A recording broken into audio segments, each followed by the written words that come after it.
Hey everyone, welcome back to Code of the Row. If you haven't already, make sure to subscribe to the channel and check out the links to my Discord and Patreon in the description below. Today we're diving into an exciting topic about CSS custom fonts and the font face rule. So let's go ahead and get started.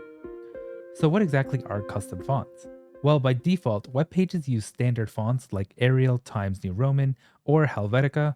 While these fonts are great, sometimes we want to give our website a unique look and feel. That's where custom fonts come in. Custom fonts allow you to use any font style you want, making your website stand out. To use custom fonts, we use the CSS at font face value, and this rule lets us load fonts from a server and use them to our web page.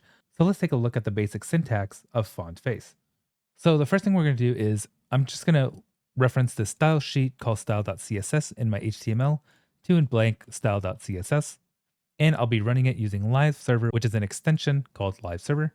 And once that's downloaded, you'll just hit start to execute a live server on your browser. And it'll pop up automatically. As you can see on the top here, the tab says code with row. So for our body tag, I am going to go ahead and create an H1 that just says hello world. And now I'm just going to use the P tag for paragraph to say this is an example of using custom font with the font face rules in CSS. Now hit Control Save and you'll see it pop up on my right on my live server. So now what I'm going to do is just go over to fonts.google.com and I can pick any of the following. So I'm just going to scroll down and look for some fonts. And now I'm just going to download one of these by clicking on it and download all. And I'm going to go ahead and download the zip into my folder where my HTML is. And I'm just going to click extract all. And now you'll see I have two file types that open up, which is a true type font file and just a text document. But all we need is this true type font file.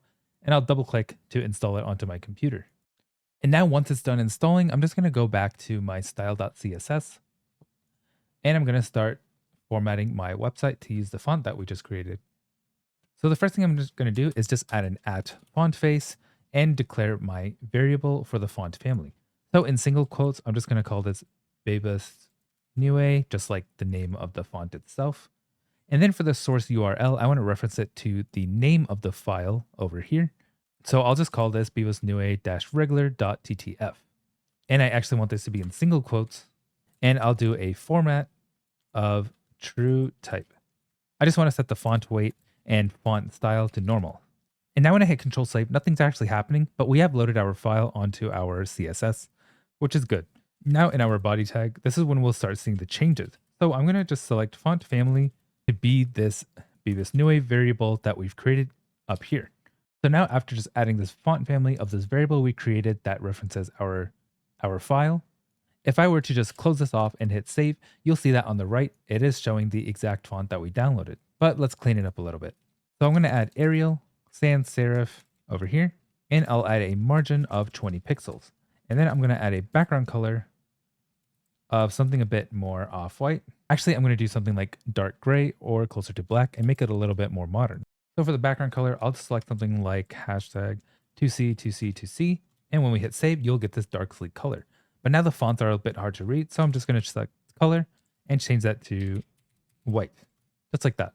And now I'm going to change the H1 tag and set the font size to something like 2.5 EM and select the P tag and create a P tag and set the font size to 1.2 EM.